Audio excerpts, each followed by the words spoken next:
Do you share the president's assessment that we, quote, never got anything from NATO? I share the president's assessment that on issues that are a priority to the United States. I'll take that as you disagree with his assessment that we never got anything from NATO, because, Mr. Secretary, let me reclaiming my time, Mr. Chairman. Mr. Secretary, I'm asking very specifically about a specific quote. I'm not asking whether NATO can be better or reformed. I'm asking if we never got anything from NATO.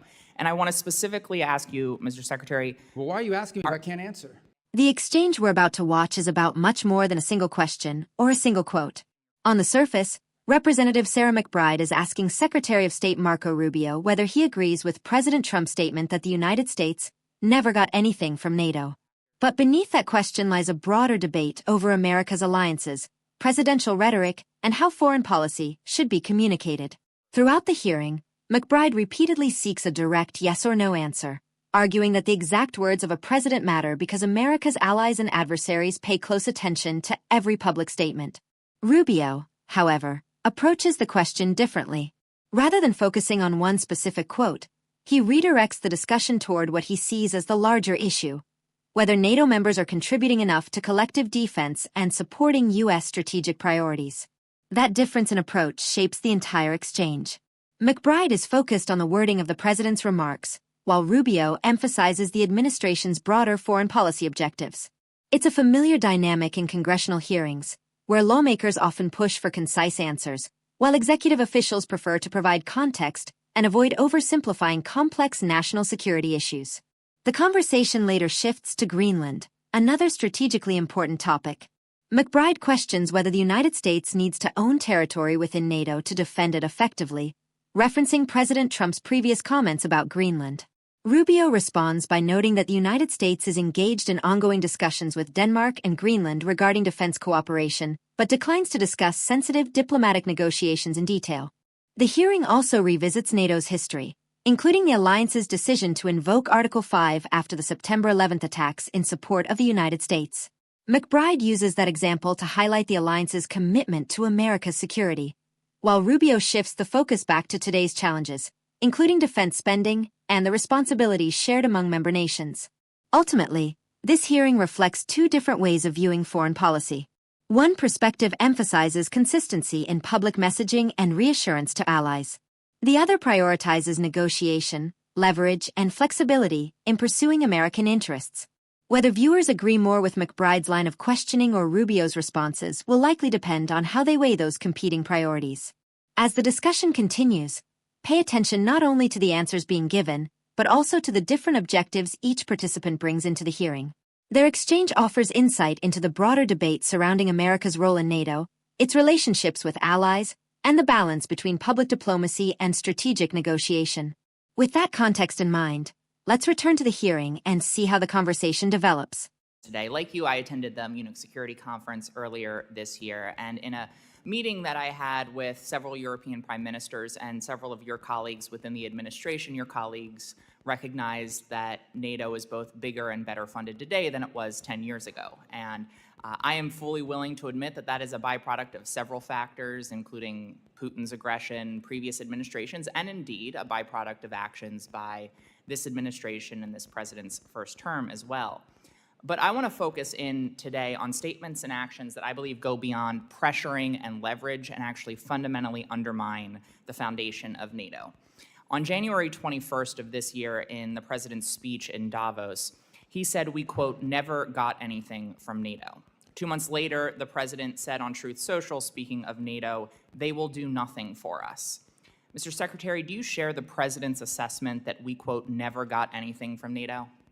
Well, I think what the president was speaking to at that moment, and was what I'll speak to you about now, is one of the reasons why I've been such a strong supporter of NATO is because they allow us to use these bases, because it allows us in a time of contingency, like the one in Germany and others. And for the first time, we see NATO countries denying us the use of their bases, which undermines the purpose of our involvement. These statements, including the one we never got anything from NATO, happened before the war in Iran, which falls outside of the Article 5 invocation. It falls outside of a war of defense.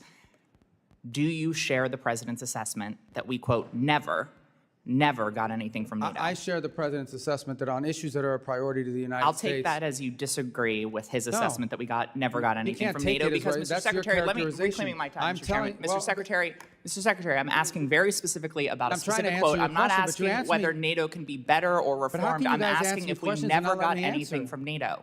And I want to specifically ask you, Mr. Secretary, Well, why are you asking me if I can't answer? you're not answering the question that I'm asking. You're answering a different question about whether NATO can giving be you the better answer or you want. reformed. And so I'm going to move on, Mr. Secretary. Are you aware that the only time Article 5 has ever been invoked is after 9/11 in defense of the United States? Of course I'm aware of that, yeah. And are you aware that more than 1,000 Europeans died in the subsequent war on terror that was invoked They after? participated in the Middle East, correct. And I assume you're aware that the NATO ally that lost more service members per capita is Denmark? Denmark, I thought it was, that the UK had suffered more. More per capita. Okay, gotcha. And I assume you're aware that Greenland is indeed part of Denmark. For now. Okay. Well, I want to focus in on Greenland. I joined the bipartisan bicameral trip to Copenhagen as the administration that you're a part of sought to seize Greenland. In the president's speech at Davos, he said, referring to Greenland, quote, "You need ownership to defend it." Mr. Secretary, does the United States need to own land within NATO to defend it? And the truth be told, we are actually involved in conversations with Greenland and Denmark on the use of Greenland for collective defense for all of us. It's a key part of missile defense, but we're involved in those talks right now. So I think we're in a good place on it now. But I don't want to put stuff out there in the public record that would undermine the conversations we're having with them on it.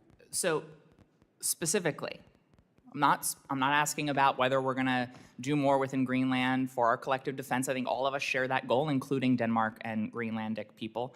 But does the United States need to own land within NATO to defend it? That's what the president said, and that was the justification for those statements and the attempt to seize Greenland several months ago. The president's view is that it's a lot easier to defend it when you have control and complete control of it. We are obviously having conversations with both Denmark and Greenland. They're ongoing on a monthly basis now. I think we'll have pretty good news on it at some point. I take that as you disagree with the literal words of the president of the United States. And I want to put I think a finer he's right. If point. we owned it, it would be easier to defend it. But That's there not would what be he said. another- He said you need to own it to defend it, which fundamentally undermines the central tenet of Article 5 of NATO, which states that the parties agree that an armed attack against one or more of them in Europe or North America shall be considered an attack against all of them, and if such an armed attack occurs, each of them will assist the party or parties attacked. So sitting here with, I'm sure, many leaders across Europe within NATO and many leaders beyond, including Vladimir Putin, potentially watching the words and listening to the words that you are saying, can you reassure our NATO allies and make it clear to Vladimir Putin that if a NATO ally is attacked and Article 5 is invoked, that we will defend them? The United States is still in the NATO alliance, and we'll be there in Turkey to talk about all these topics. The president himself will be attending the next NATO meeting of heads of state, where all these points will be made clear. We're still in NATO, but NATO needs significant changes, and the president has made that clear. As this exchange moves forward, the debate expands beyond a single quote and into the larger question of how the United States should lead within NATO. Representative McBride argues that America's allies have repeatedly demonstrated their commitment, pointing to the alliance's response after the September 11th attacks and the sacrifices made by NATO member states during the war on terror. Her message is that alliances are built on mutual trust, shared responsibility, and confidence that members will stand together during times of crisis. Secretary Rubio doesn't dispute NATO's historical role. Instead, he shifts the discussion toward the administration's view that alliances should continually evolve to meet today's security challenges. His emphasis is on ensuring that every member contributes fairly and that U.S. strategic interests remain protected. Rather than focusing on past achievements, Rubio frames the conversation around current negotiations, military readiness, and the importance of maintaining leverage in diplomatic discussions. This difference highlights a recurring theme in American foreign policy. Successive administrations, regardless of party, have encouraged NATO members to increase defense spending and take on greater responsibility for regional security. While there's often been agreement on the objective, there have been significant differences in tone and strategy. Some leaders prefer quiet diplomacy behind closed doors, while others believe public pressure is necessary to encourage change. The discussion surrounding Greenland illustrates this contrast as well. McBride presses Rubio on whether ownership is necessary for defense, seeking clarity on the administration's interpretation of President Trump's remarks. Rubio responds cautiously, explaining that negotiations with Denmark and Greenland are ongoing and avoiding comments that could affect those discussions. His answer reflects the challenge faced by senior diplomatic officials, who must balance public accountability with protecting sensitive international negotiations. For viewers, this hearing serves as a reminder that congressional oversight is designed to test executive branch policies through public questioning. Lawmakers seek direct answers on behalf of the public, while administration officials often provide broader context shaped by national security considerations. That tension is a normal part of the democratic process and frequently produces exchanges like the one unfolding here. As the hearing continues, the focus shifts from debating past statements to examining the future of America's alliances and how U.S. leaders communicate with partners around the world. Those larger questions remain central to the discussion and help explain why this hearing has attracted so much attention. As this hearing comes to a close, one thing becomes clear. The exchange wasn't just about one quote, one policy, or even one congressional hearing. It highlighted the broader debate over how the United States should lead on the world stage and how that leadership should be communicated to both allies and adversaries. Throughout the hearing, Representative Sarah McBride focused on the importance of consistency in America's public commitments to NATO. Her question centered on whether presidential statements could undermine confidence among allies and send unintended signals abroad. Secretary Marco Rubio, meanwhile, consistently emphasized the administration's broader strategic objectives, arguing that strengthening alliances also means expecting allies to contribute more to collective security and adapting partnerships to today's geopolitical challenges. Whether viewers agree more with McBride's line of questioning or Rubio's responses, the hearing demonstrates an important feature of congressional oversight. Lawmakers are tasked with scrutinizing executive branch decisions, while administration officials must balance transparency with protecting sensitive diplomatic negotiations. Those competing responsibilities often lead to exchanges that reveal as much about governing as they do about the policies themselves.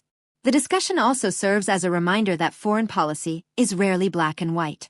Alliances like NATO involve military cooperation, economic interests, diplomacy, and long-term strategic planning.